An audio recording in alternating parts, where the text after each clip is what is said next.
Remember that there was a Chassid, his name was Rabbi, he was a mashpia in his town, and he learned Chassidus with the Jungelite, the talented Jungelite, and he's mekar of them to Chassidus. These are the early days of Chassidus. Nobody was born a Chassid, friends. He became one by choice. So there was a particular Jungerman who would attend the Fabrengenishen and the Shiurim, and over time became closer and closer to Chassidus Chabad until he became a Chassid of the Alter Rebbe.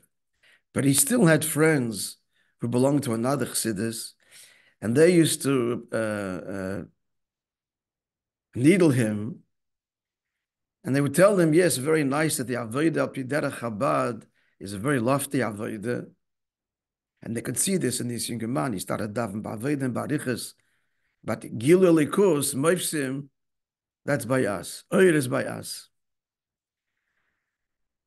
Now, this younger man that felt very much deeply how Chassidus had changed him, understood that Moifsim, that's not the main thing, miracles. So he was embarrassed to bring up this whole subject with the mashpia Rabbi, because he understood intellectually that that's not.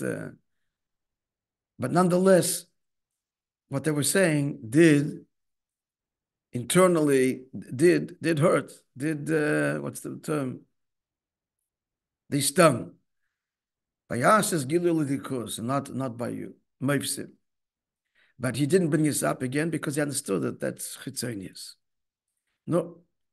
Now, that's where we're up to in the story. So this Rabbi used to write to the Alter Rebbe from time to time a duch. And he would write in detail about the Jungelite that he learned by him. And obviously he also wrote about this particular Jungerman.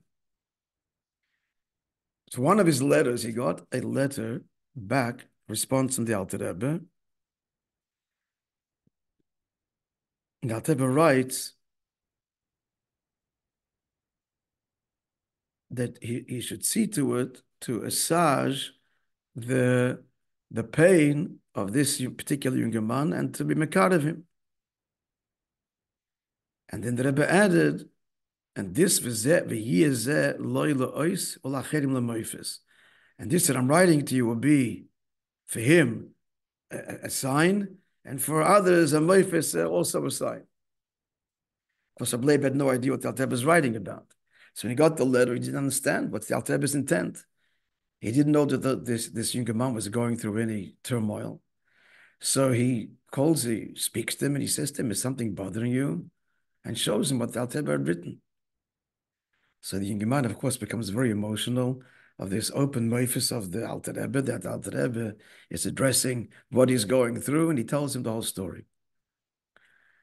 So this is the main part of the story. Rabbi Leib, the mashpia, hears the whole story, and just couldn't understand, however, the younger man's emotional response. And this is what he said. Do you need a bigger moifus than this? That in the beginning, you were a bull eitz, you were a piece of wood. And now, having come close to the Alter Rebbe and Chassidus, you become a mensch. Do you need a bigger moifus than that?